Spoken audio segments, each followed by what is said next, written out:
Hello. Welcome to my channel. My name is Dliebfreund. My goal is to spread autism awareness through the love and understanding of Jesus Christ. Today's story, A Friend Like Simon, by Kate Gaynor, illustrated by Katriana Sweeney.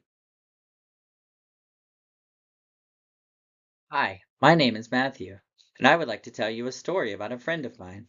His name is Simon. Simon joined my school last year, and I remember his first day very well indeed.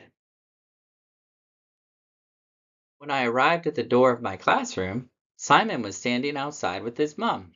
"Hi, I'm Matthew," I said. Simon's mom gave me a big smile. "It's nice to meet you, Matthew," she said. "Simon, would you like to say hello to Matthew?" she asked. But Simon just turned away and looked at the ground. Our teacher told us that Simon would be joining our class that year.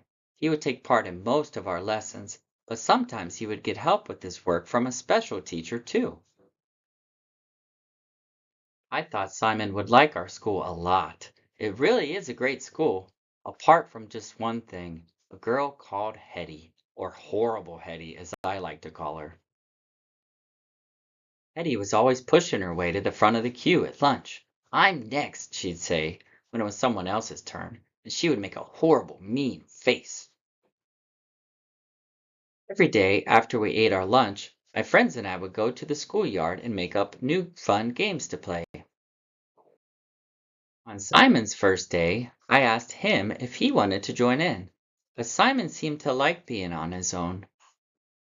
As time went by, I noticed how Simon acted a little differently from the other boys and girls in my class. Sometimes he would get upset about something small, like someone bumping into him by accident.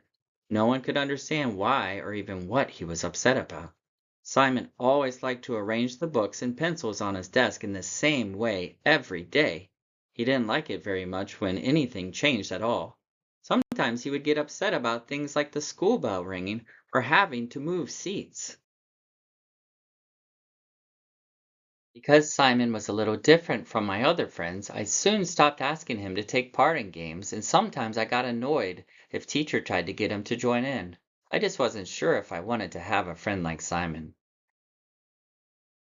When the time came for the big school trip to the fun fair, all the boys and girls had to pair up and find someone to sit with on the bus. "Why don't you and Simon pair together today?" asked our teacher. So Simon and I sat together on the way to the fun fair. Simon took out his sandwiches. "Do you like sandwiches?" I asked him. "Do you like sandwiches?" he repeated, and then he handed me his lunchbox to share them with me. "Thanks, Simon," I said, but Simon was busy looking out of the window. Later that day, while Simon and I were waiting in the queue for our ice cream, Horrible Hetty marched over to the ice cream van. "I'm next," she said in a mean voice. Just as Horrible Hetty was starting to push her way in front of us to the top of the queue, Simon suddenly shouted, "No!" very loudly indeed. Hetty got such a fright her pigtails flew up in the air. She quickly turned around and ran off. "Thanks, Simon," I said. "Thanks, Simon," he replied, looking up at the lights of the big Ferris wheel. From that day onwards, I always made sure to ask Simon if he wanted to have lunch with me or play a game during break time.